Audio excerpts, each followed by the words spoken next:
In this next video I'm going to talk to you about crop regions. Plans, sections and elevations can all be modified by changing how much of the model is displayed in the view. One way to do this is to set a crop region.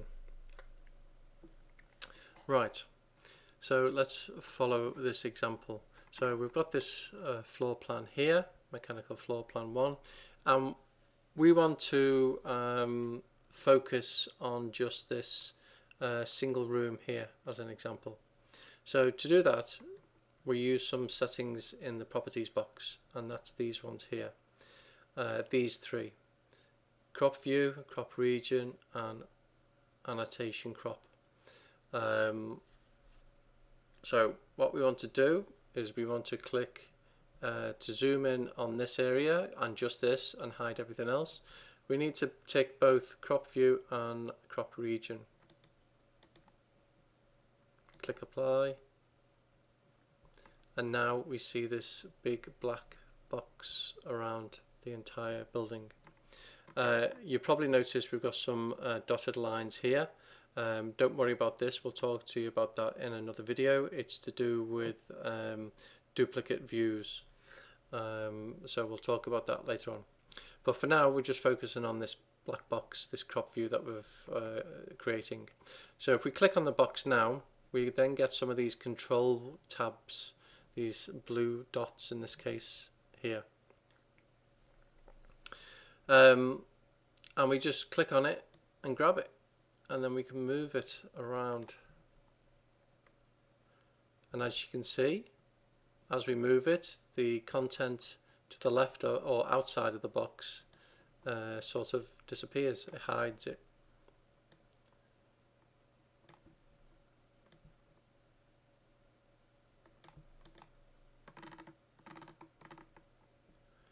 And now we've got this, what we see here.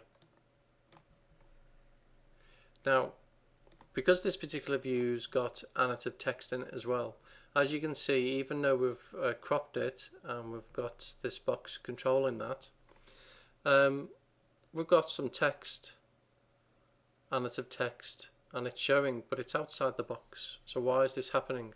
Well, the main reason is this box is cutting through this ductwork here, but if we just open her up again, the text is in that location associated with that particular length of duct. So when we go to this side, we still see this part of the duct here in our view, which means that the annotative text associated with that particular length of duct still shows up as well.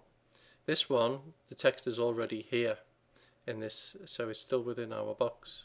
So how do we get to minimize what we see using this crop box, but we also want to hide this text? Now, do we want to delete it? Well, we can do in this particular view, because of we only want to focus on what's inside. But the better option, because you might change your mind, you might want to add something else here and just include this, which means that you're going to add that text back in again. So the simplest way of doing it without having to delete the annotative text is click this third box here, annotation crop. And if we click on that and apply, you can see that we've got a second dotted box around our first crop box.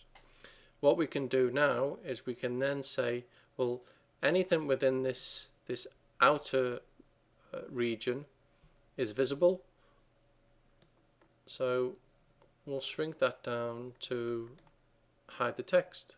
And now, even though that text is still there, it's not there. So we've got our crop view without deleting the text. So if we go back and move this, text is still there. We don't need to worry about it. If we move that back, the text comes back. So you've got control with not having to add and remove annotative text all the time. just by having this extra tick box here.